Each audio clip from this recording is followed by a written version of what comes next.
సంవత్సరం young India integrated residential schools 100 నియోజకవర్గాల 100 young India integrated residential schools, ఒక్కొక్క స్కూల్కి 25 ఎకరాల స్థలం, 200 కోట్లు, 20,000 కోట్ల రూపాయలు ఈరోజు యంగ్ ఇండియా ఇంటిగ్రేటెడ్ స్కూల్స్కి నేను సంతకం పెట్టి ఇచ్చిన. యంగ్ ఇండియా స్కిల్స్ యూనివర్సిటీకి 500 కోట్లు పెడుతున్నాం. యంగ్ ఇండియా స్పోర్ట్స్ యూనివర్సిటీకి ఈరోజు 100 కోట్లు పెడుతున్నాం. యంగ్ ఇండియా పోలీస్ స్కూల్స్కి ఈరోజు మనం 100-200 కోట్లు ఖర్చు పెడుతున్నాం.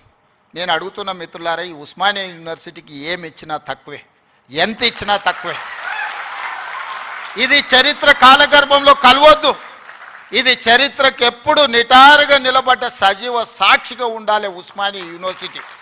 ఏం కావాలనో అడగండి, అడగకపోతే మీ పేదరికమే, అడగకపోతే మీదే పేదరికం. అది నా తప్పు కాదు, అది మీ తప్పు, మీ పేదరికం తప్పు. మీ ఆలోచనల్ని సవరించుకొని అంచనాలను వేసుకొని ఏమేం కావాలనో చెప్పండి, అన్నిటిని ఇచ్చే బాధ్యత నాది.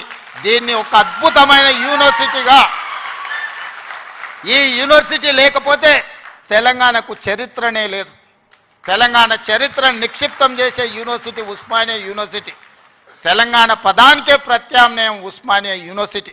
అలాంటి తెలంగాణకు ప్రత్యామ్నాయమైన ఉస్మానియా యూనివర్సిటీ, సిద్ధాంతాలకు వేదికైన ఉస్మానియా యూనివర్సిటీ, ఓ గద్దరన్నను, ఓ జార్జి రెడ్డిని ఇచ్చిన ఉస్మానియా యూనివర్సిటీ, ఓ జైపాల్ రెడ్డిని, ఓ పివి నరసింహారావుని ఇచ్చిన ఉస్మానియా యూనివర్సిటీని తెలంగాణ రాష్ట్ర సాధనలో ముందు భాగాన నిలబడి తెలంగాణ సాధించిన ఉస్మానియా యూనివర్సిటీని ఇలా గాలికి వదిలేయడం బాధ్యతను ఒకసారి ఆలోచన చేయండి. అందుకే మిత్రులారా, ఏమైనా అంచనా వేసుకోండి, ఏమేం కావాలనో నాకు చెప్పండి. మళ్ళీ నేను వస్తా. ఠాగూర్ ఆడిటోరియం కాదు, ఠాగూర్ ఆడిటోరియం కాదు.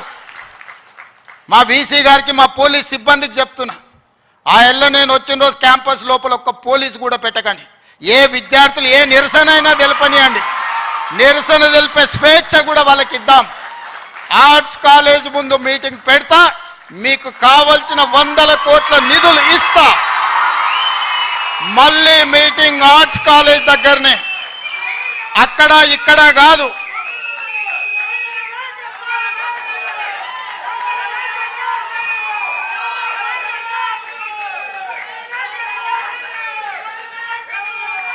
ఆర్ట్స్ కాలేజ్కి వచ్చిన రోజు డీజీపీ గారికి, సిటీ కమిషనర్ గారికి నేను ఆదేశాలు ఇస్తున్నా, ఒక్క పోలీస్ కూడా క్యాంపస్ లోపల ఉండొద్దు, నేను వస్తా.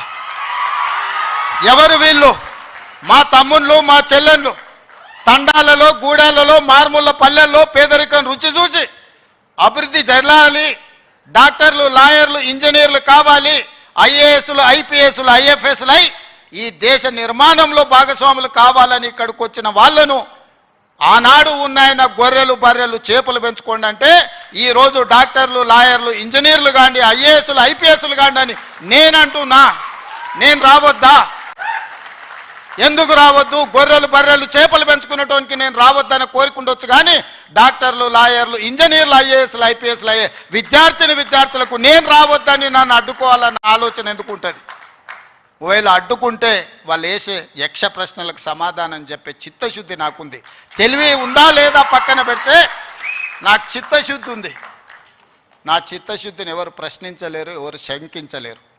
అందుకే మీరు అంచనాలు పెంచండి, అంచనాలు వేయండి, అన్ని వివరాలు సేకరించండి. డిసెంబర్ మాసం మనకు అత్యంత కీలకమైన మాసం. Miracle month is December. క్రిస్మస్ని మిరకల్ మంత్ అంటారు, అద్భుతాలు జరిగే నెల అంటారు. డిసెంబర్ 9, 2009కి చరిత్ర పుటలలో ఒక గొప్ప పేజీ ఉన్నది. మొట్టమొదటి తెలంగాణ రాష్ట్ర ప్రకటన డిసెంబర్ 9, 2009 నాడు జరిగింది. అందుకే డిసెంబర్ నెల అంటే నాకు అత్యంత ఇష్టం. మళ్ళీ డిసెంబర్లో ఆర్ట్స్ కాలేజ్ దగ్గర మీటింగ్ పెట్టండి, నేను వస్తా. మీకేం కావాలనో అక్కడికక్కడ అన్ని మంజూరు చేసి జీవో ఇచ్చిపోతా. మొత్తం లెక్క పెట్టండి, ఏం పనులు కావాలో నాకు చెప్పండి. అన్ని రిక్రూట్మెంట్స్తో సహా మీరు ప్రణాళికలు చేసుకోవాల్సింది. నేను మంజూరు చేసేదే నా బాధ్యత. పబ్లిక్ సర్వీస్ కమిషను ఆనాడు